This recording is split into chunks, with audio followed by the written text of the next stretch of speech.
हर हर महादेव. कशा आहात तुम्ही सर्वजण? आय होप तुम्ही सर्वजण मस्त आणि मजेत असाल. तर चला आजच्या व्हिडिओला सुरुवात करूया. आपण चाललो आहोत केदारधाम यात्रेवरती. आपण पहिल्यांदा हरिद्वारला गेलो, हरिद्वारवरून गंगोत्रीला गेलो, गंगोत्रीचे दर्शन करून आपण यमुनोत्रीला गेलो, तिथेही आपण दर्शन केलं आणि तिथून आता केदारनाथला चाललो आहे. तिसरं धाम आहे केदारनाथ धाम. तर आत्ता आहे सोनप्रयागमध्ये. इथून पुढं गाडी काही जात नाही. इथं आपली गाडी पार्किंगला उभी करावी लागते. तिथून पुढं त्यांचे जे काही गाड्या आहेत त्यातून बसून आपल्याला गौरीकुंडपर्यंत जावं लागतं. त्याचं एका माणसाचे चार्जेस 50 रुपये आहेत.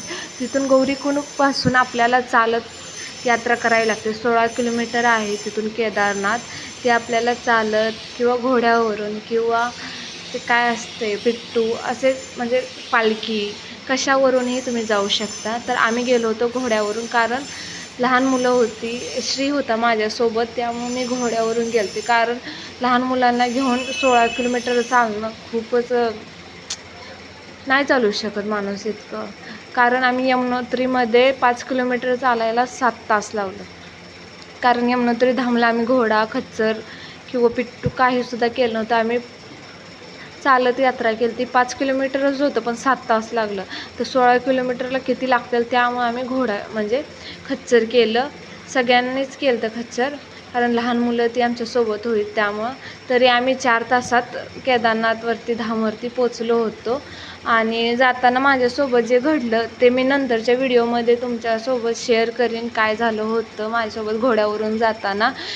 त्यामुळं आम्ही येताना घोडे किंवा पिट्टू काहीच केलं नाही. येताना श्रीला घेऊन आम्ही चालत आलो. तुम्ही या व्हिडिओमध्ये बघू पण शकता. येताना व्हिडिओ मी अपलोड केला आहे की म्हणजे येताना खाली येताना हे सगळे व्हिडिओ खाली येताना काढले आहेत. तुम्ही काही गैरसमज करू नका की वर जाताना मी कुठलेही व्हिडिओ बनवलेत नाही. वर जाताना मी श्री एवढंच, बाकी व्हिडिओ काहीच बनवला नव्हता. कारण त्या टायमिंगला मी खूप भेली पण होते असं जे झालं होतं. त्यामुळं सगळे व्हिडिओ येताना बनवलेत, ते पण तुमच्यासोबत शेअर करायचं आहे त्यामुळेच बनवले आहेत. हे बर्फ ते खूप असं स्वर्गच आहे खरंच. केदारनाथ म्हणजे स्वर्गच. आणि मेन मुद्दा, माझं स्वप्न पण होतं केदारनाथला जायचं. असं सर्वांचंच स्वप्न असतं केदारनाथला जायचं, जे की आमचं स्वप्न पूर्ण झालं. देव करू तुमचंही स्वप्न लवकरात लवकर पूर्ण व्हावं अशीच माझी पण प्रार्थना आहे देवाचरणी. आपल्याला वाटते की केदारनाथला जाणं खूप सोपं आहे, तर खरं सांगायचं जे जाऊन आलं ना त्यालाही माहीत की खूप अवघड आहे, खूप टफ चढाई आहे. अशी सरळ चढाई आहे, कुठं वातावरण चेंज होतं, पाऊस येतोय, कधी ऊन पडतं. तुम्ही बघू शकता आभाळ खाली आलेला आहे. हा व्हिडिओ म्हणजे केदारनाथ इथून 2 किलोमीटर आहे नुसतं. इथं घोडंवाल्याने आम्हाला इथं सोडलं, तिथून आम्हाला चालत जायचं आहे 2 किलोमीटर. आणि इथं काही गेट आहे, इथून 2 किलोमीटर आहे. आणि तिथं गेल्यानंतर आम्ही एक कॅम्प घेतलेला होता. एका माणसाची त्यात म्हणजे फी होती ती 300 रुपये एका माणसाची होती. जास्त करून तिथं सगळं कॅम्पिंगच आहे. सर्वजण कॅम्पिंगमध्येच राहतात. वरती म्हणजे केदारनाथ तिथं एक बॉटल पाण्याची 100 रुपयाला आहे. 100, 90, 80 ह्याच रेंजमध्ये आहे. आणि जेवण 150 रुपये थाळी आहे. तिथं आम्ही एक दिवस म्हणजे कोणी पण असो, वरती जाण्यासाठी एक ड्रेस आपल्यासोबत कॅरी करा, रेनकोट कॅरी करा. कारण कधी वरती वातावरण चेंज होईल काही सांगता येत नाही. आणि म्हणजे जास्त बॅगेत काही सामान दुसरं घेऊ नका, कारण एवढी टफ चढाई आहे की सामान घेऊन चढणं आपल्याला खूप अवघड जातं. आणि वर असा नजारा आहे की ते पाहून तुम्ही एवढं चाललेलंच ना, सगळं म्हणजे त्रास थकवा काय असेल ना सगळं गायब होतं. त्यामुळं आणि मेन मुद्दा सांगायचा लागेल तर लवकर उठून लाईनीत राहावा, कारण 10-11 वाजेपर्यंत तुमचा नंबर येईल. बघू शकता तुम्ही केदारनाथ किती सुंदर आणि मस्त दिसते. खरंच तिथून माघारी येण्याची इच्छा होत नाही, इतकं सुंदर आहे हे दृश्य. हे आहे भीमशिला.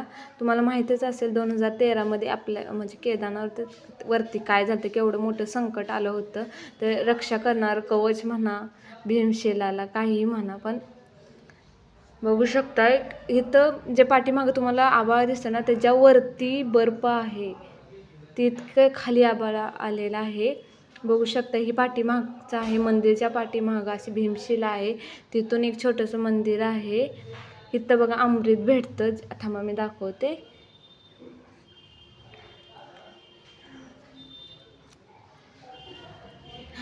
म्हणजे आम्ही दर्शन ते केल्यानंतर हा व्हिडिओ केला आहे, त्यामुळे जरा फास्ट असेल तर प्लीज समजून घ्या. बघा इथं अमृत मिळतं आणि प्रत्येकाने हे अमृत घ्या, कारण इथं जाणं आपल्याला सारखं सारखं जमणार नाही. पण देव करू प्रत्येकानं इथं जावावं, सगळ्यांची इच्छा पूर्ण व्हावी. एक गोष्ट सांगायची राहिली होती की तुम्ही व्हिडिओ पूर्ण बघता पण चॅनलला सबस्क्राईब करत नाही, लाईक करत नाही. आणि मेन मुद्दा तुमची कमेंट खूप आमच्यासाठी महत्त्वाची आहे. एक कमेंटसुद्धा आमच्यासाठी खूप महत्त्वाची आहे. जर व्हिडिओ आवडला असेल तर नक्की हर हर महादेव लिहा कमेंटमध्ये. तुमची एक कमेंट पण आमच्यासाठी खूप महत्त्वाची आहे. तर बघू शकता किती छान दृश्य आहे इथलं नंदी. पण इथं एक गोष्ट वैशिष्ट्य होते की जे मूर्ती ते होते सगळ्यांना तूप लावलेलं होतं आणि त्याच्यावर सिक्कं असं चिटकवत होते. म्हणजे मान्यता असते प्रत्येक देवाची वेगवेगळी. पण मी इथं हे बघितलं. बघू शकता किती छान मंदिर आहे. श्री पण देवाच्या पाया पडतोय, बघू शकता तुम्ही किती छान वाटतंय. त्यालाही खूप आनंद झालता की आपण म्हणजे ते ठिकाणच असं होतं की सगळ्यांना व कसा खेळतोय तो इथं बघू शकता. व्हिडिओसुद्धा काढू देत नाही, त्याला इतकं भारी वाटतंय तिथं. पुढं काही फोटो पण आहे, काही व्हिडिओ पण मी टाकलेला आहे केदारनाथचे, आणि शॉर्ट व्हिडिओ पण बरेच मी टाकले आहे केदारनाथ धामवरचे. असं व्ह्यूज होते की किती व्हिडिओ बनवावे, किती नको. देवदर्शन ते इतकं छान वातावरण आहे. हे बघू शकता, हे आमचे फॅमिली फोटो आहेत सगळेजण. आम्ही एवढे जणे म्हणजे 4 धाम यात्रेवरती गेलो होतो. तर प्लीज व्हिडिओला लाईक, शेअर, सबस्क्राईब नक्की करा. आणि हां, तुम्हाला जर घोड्यावरून जाताना माझ्यासोबत जे काय घडलं, माझ्या अंश्रीसोबत जे काय घडलं, जर त्याचा व्हिडिओ पाहिजे असेल तर प्लीज नक्की कमेंटमध्ये तसं सांगा मला. मी नक्की त्यावरती एक व्हिडिओ बनवीन आणि अपलोड करीन, तेही तुमच्यापर्यंत पोचवीन की तुम्ही सावधानीने जावा तिथे. त्याच्यासाठीच मला ते व्हिडिओ बनवायचा. पण तुम्हाला पण ते बघायचं आहे का हे नक्की तुम्ही कमेंटमध्ये मला सांगा. तर मी नक्की त्याच्यावर तो व्हिडिओ बनवणार आणि अपलोडही करणार.